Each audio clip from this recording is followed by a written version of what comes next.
Di video kali ini, kita kembali belajar pada tema 9, subtema 3, muatan pelajaran PPKN. Mengidentifikasi hak dan kewajiban masyarakat terhadap sumber daya air.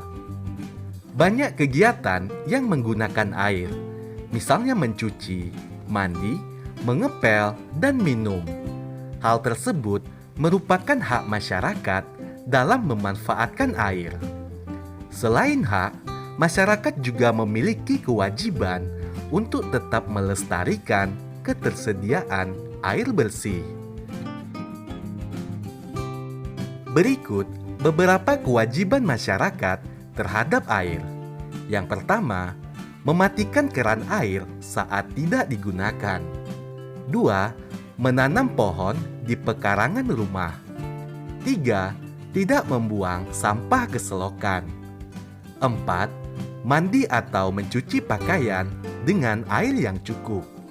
Dan yang kelima, tidak menebang pohon yang dapat mengganggu kelestarian air.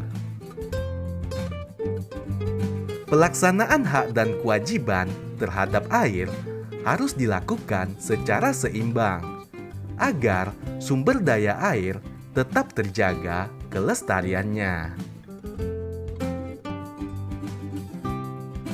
Mengidentifikasi sikap persatuan dan kesatuan dalam melestarikan sumber daya alam.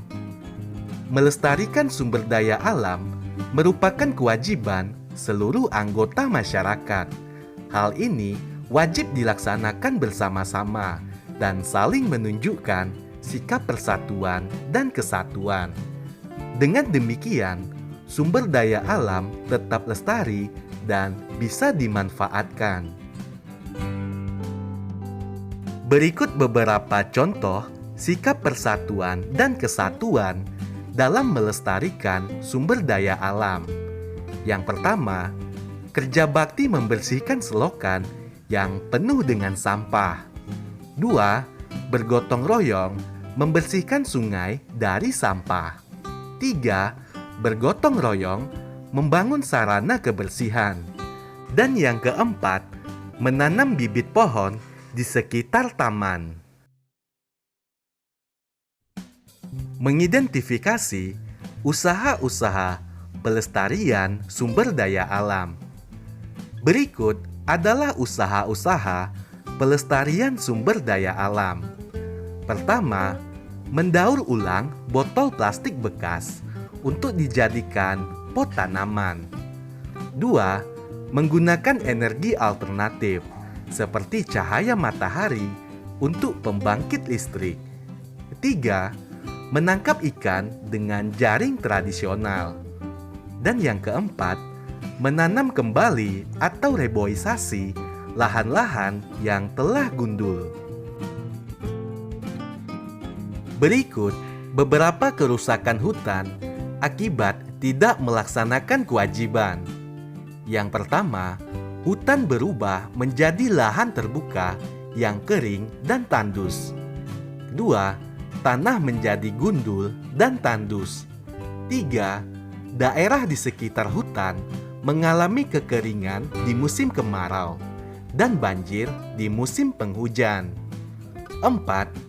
Udara menjadi panas karena kurangnya ketersediaan oksigen. Dan yang kelima, hewan-hewan di hutan akan kehilangan tempat tinggalnya. Menjelaskan akibat tidak melaksanakan kewajiban. Menjaga sumber daya alam yang terdapat di lingkungan sekitar merupakan suatu kewajiban bagi setiap warga negara. Apabila kewajiban tersebut telah dipenuhi, maka kita pun dapat menerima hak untuk menikmati sumber daya alam tersebut.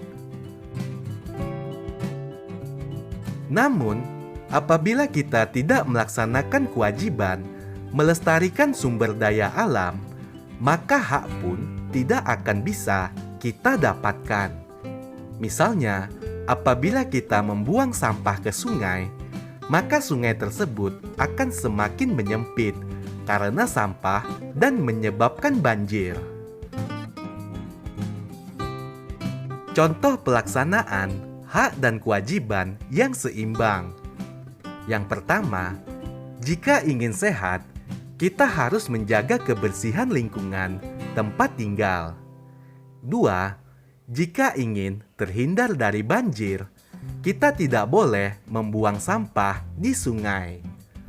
3. Jika kita menginginkan udara bersih, kita harus menanam pohon dan menjaga kelestarian pohon.